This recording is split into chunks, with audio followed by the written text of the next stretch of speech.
Back here with you at the booth, E3 2015, joined now by Jake and Sean, the co-founders of Campo Santo, to talk about a game that I'm super, super excited about, Firewatch. Awesome. We saw a little bit of it in the press event last night. Can you tell us, for people who saw Firewatch for the first time last night, a little bit what it's about? Yeah. So Firewatch is a first-person exploration adventure about a guy named Henry who kind of leaves his very complicated life in Colorado to be a fire lookout in Wyoming in the year 1989. And while he's out there, he builds a relationship with his boss, a woman named Delilah, who's in a nearby lookout tower, and they sort of operate looking at different sectors of the forest. And then things start to happen to him that keep drawing him out of his tower. Things that start innocuous, but then you kind of start to realize that there's something, a mystery has happened in this place, and that you eventually can't really ignore it because it's happening to you. And so it's sort of there's a lot of exploration. There are obviously a lot of traditional adventure elements in the game. But what kind of stuff are we going to be doing as Henry? Well, I would say it's less of a traditional adventure game in that you're not going to be trying to figure out and grind your gears on really difficult or esoteric puzzles. We were really more inspired by we like games that continually move forward and don't withhold the story. I think that's really important to just being moment to moment entertained and surprised about what's going to happen. And so the game is really more about, you have a map and you can see places you can go and can't go, and learning to get to the places you can't go. And the world kind of unfolds more of Castlevania style or whatever. Okay.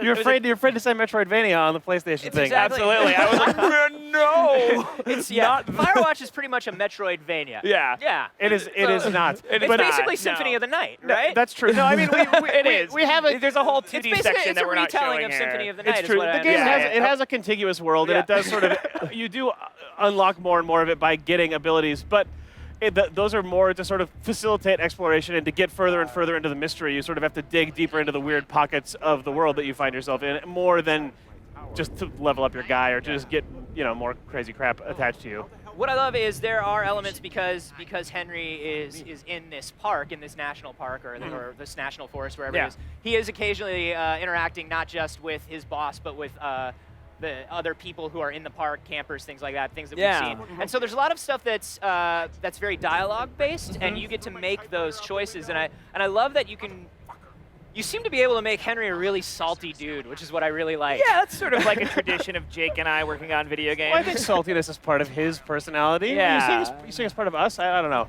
I think it's important when so in the game, you're talking to Delilah a lot. There is a lot of dialogue in the game.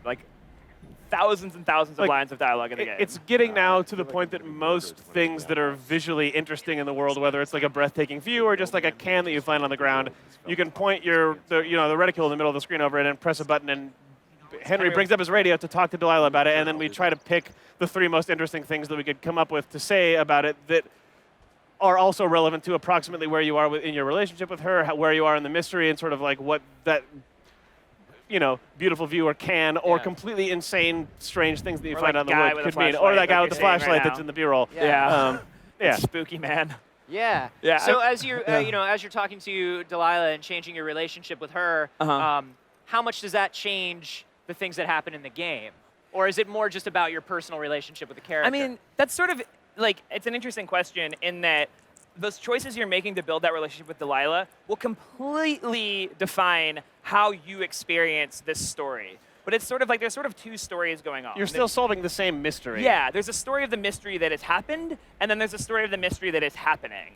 And I think the goal of the story for us was to figure out a way to thematically weave those 2 while creating a lot of player expressivity. So beyond just making a bunch of dialogue choices, the way you interact with things in the world, the way you we have full pickup and examine and stow and take this thing and put it over here.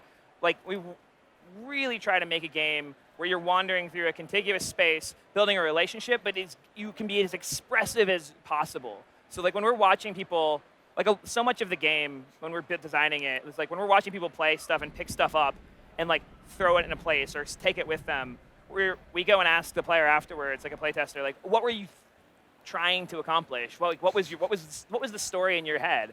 And they're like, oh, I just thought it'd be really great if like Henry stole these things from this camper and then was able to like have it later in the summer and like whatever. Yeah. Or like get a reaction out of these campers by taking their whiskey and then leaving and drinking it later. And it's like, okay, well yeah, we'll just try to do that. We just try to like accommodate as much of this player expressivity as possible because I feel like that allows you to experience a really cool story. Like it's our jobs to tell a really like taut, thematically interesting, exciting, entertaining story, and then it's the player's job to sort of like be in it the way they feel like being in it, and we have to support that. We want to say yes basically to as many things as the player can possibly do, but it's always we try to make sure that whatever the game does that says yes, is a yes, and it always sort of rewards them for trying something weird, but then sort of says, and that is therefore related to the thing that you were solving, and sort of try to fold everyone's strange behavior back into the main plot of the story. That's great because so many times you'll be playing, whether it's an open world game or an adventure game, and you're always like, well, why can I go through this door and not this door? Why is this door why is this door a door that can open, and why is this door a texture that I walk into? Right. Why are these matches important and these matches not important? Right. So I guess it's kind of interesting because it's whether or not this is going to help you solve the mystery. You're going to be able to at least interact with the things you want to interact with. Yeah, we like really try to. Sorry, go ahead. Oh well, just it's worth pointing out. As an example, this stinky outhouse next to your tower is not very directly related to the central mystery, but there's plenty that you can do with it. Yeah, oh, yeah? That's a very good point. List a few things you can do with the stinky outhouse. Adorn it. You can throw anything you want in it. You can talk about it. You can say how you feel about it. You can talk about how it feels to use the outhouse. It does not. Is it relieving? There's not. Is it frightening? You can discuss these things, but you cannot perform those actions. However, if you find the final level is in the outhouse. True. That's the answer it actually depends if Henry on the you have toilet. to crawl into you find the pressure Kind of switch like underneath that Sopranos. slides Sorry, the that's toilet probably out of the way, for Sopranos. and then the entirety of Lost is down there. That is not what is in this game. That's where you get the railgun. Yes. No. Yes, that's true. Yeah. However, Yeah. you can find an old elk antler out in the world, and then you can hang it above the toilet in the outhouse. You can adorn your house. So there you go. Books Anyway, we're talking about the outhouse way longer than we should for how long we're Why on does this that stream. happen? The outhouse always just becomes It's like like this, video like, games and toilets, man. They just Yeah. I heard there's Outhouse DLC coming. Stop it. No, but I just want to, as we're kind of wrapping we'll this up get here, an email about that. I by the do way. want to talk about just the design because you're talking about how you can interact with things in this world. But I want to talk about the sort of visual style of the world too, because this is one of the most, I think, just beautifully designed games visually I've ever seen. Oh, well, thank you. Thank you Yeah. very much. Yeah, that I would be just like love the our look of amazing it. art team. Yeah. Yeah, our art is primarily being constructed by two people. There's a guy named Ollie Moss who is sort of a graphic designer, illustrator. He does a bunch of movie posters. He does a bunch of sort of collectible, crazy artwork. His posters are for sale for about 3 minutes at a time on the internet. He's just an amazing illustrator Yeah. and painter, and he's working with Jane Ang, our environment artist, to make all this stuff work in reality, and then also our graphics programmer, Paolo. And the three of them sort of have been just working for the entirety of production on getting this crazy stylized look, whereas sort of you go further and further into the distance, it gets more and more graphic. Like, we do crazy stuff like as the trees get farther into the distance, their silhouettes puff up more and become more iconic as the camera gets further and closer to them. As like they, those postcard palm trees or whatever. Or Yeah, postcard exactly like right. Douglas firs or Yeah, things like it's- that. No, Yeah. exactly right. There's Yeah. a bunch of just crazy tricks all over the place, but like Sean and I have maybe the least to do with the look of the game than anyone on the team, so we're just able to just be super excited about it and talk about how really great it nice is to just- instead of like hating on it, which we do to all of our own work on the game. Right.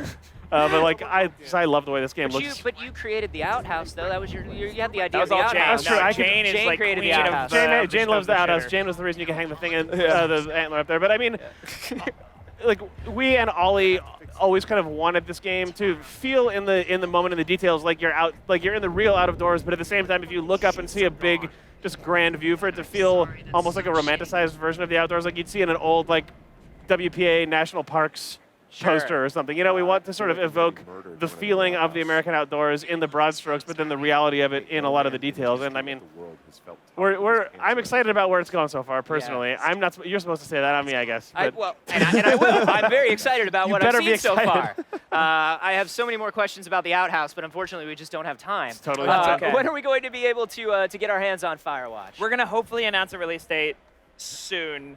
We're a small team.